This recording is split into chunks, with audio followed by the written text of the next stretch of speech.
Hi everybody, welcome to Phyll the Love. I'm your host Bryan, and on this week's episode we're going to be talking about what do sweet potatoes and morning glories have in common, as well as taking a look at some of our apple trees, both old and new. Let's take a look.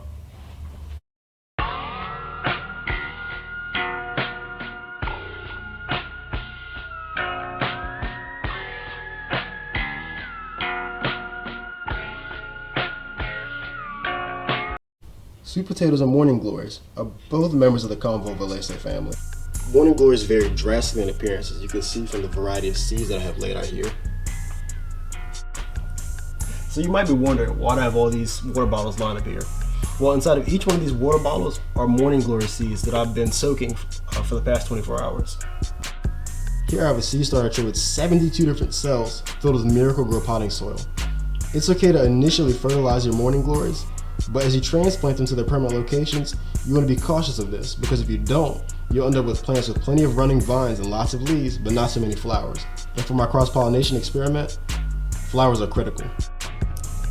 So here I have a handful of heavenly blue morning glory seeds, and as you can see, they've already started to germinate. You can tell here from the roots that are coming out. So what I'm going to do is insert them into my soil, one per cell.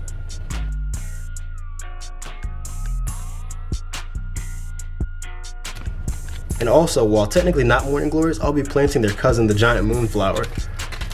And as you can tell here from these corn pop sized seeds, the name is no misnomer, they are truly giants. The flowers themselves grow to about 5 to 6 inches in diameter.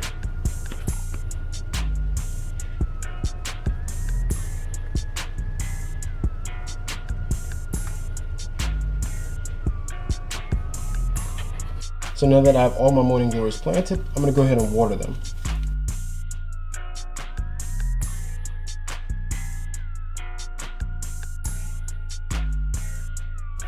Alright, so now that I have everything planted with the exception of these blue enchantments that I didn't have enough room for, I'll take care of these later. I'm going to put the top of my seed starter, make sure it's sealed, and we're going to be back for a quick update tomorrow morning. So I'm going to take a look and allow you to see just the growth that took place over the course of one day. Alright, we're back today. We're going to take a look at my seeds and see what's popped up. So it looks like not much is sprouted overnight over the course of the past day or so. But if you look really closely, you can see a Scarlet O'Hara has started to sprout here. I can tell from the SO. So I'm actually trying this new technique out to where I only allow the seeds about 6 to 8 hours of sunlight a day in their initial germination phase when they're breaking through the soil and all that.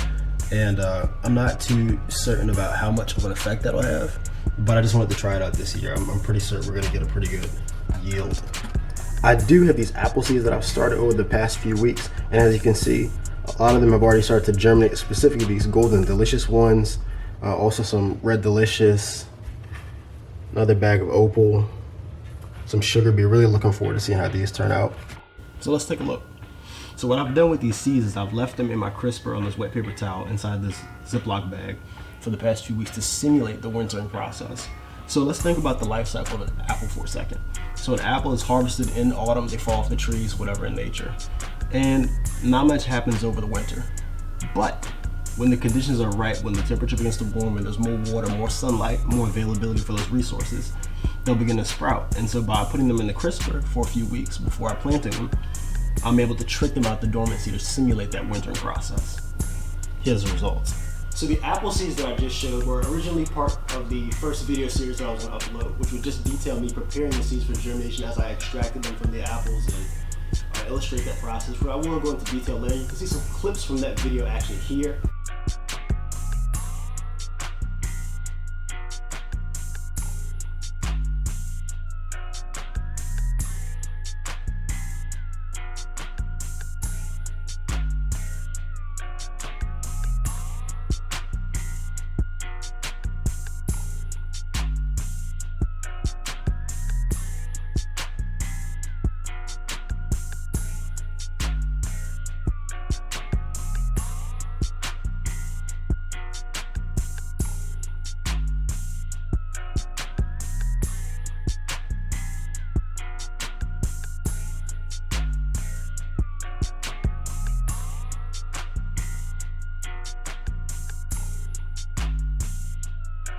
So anyone who knows me is familiar with my apple trees that I've been growing for the past 5 years. This is my oldest specimen, Eden, which is of the Pink Lady variety.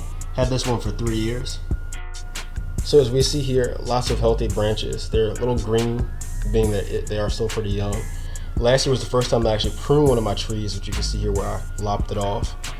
And down here even further, some branches that I had no hand in creating. So to create these other ones, I simply nicked the tree with a razor blade below one of the buds, and they branched.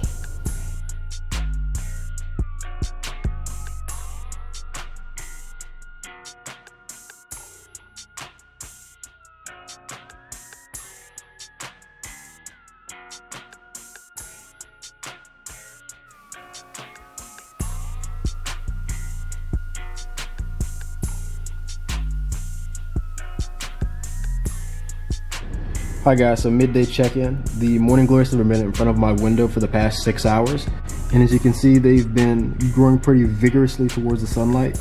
And that's due to phototrophism, which is triggered by a chemical called auxin that plants use to grow towards the sunlight. So how auxin works is it makes the cells on the side away from the light more flexible so they can grow more towards the light, so they have more light accessible to them for photosynthesis. Really neat stuff.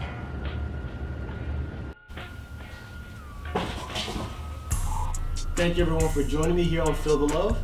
I'll be back next week, same time, same place, Thursday at 12:30 with more updates on all the plants that I showed off here today. But in the meantime, be sure to check out other great content here on the channel. We have Joshua versus movies, Joshua versus music, and of course the Infusion breakdown show. I'll see you next week.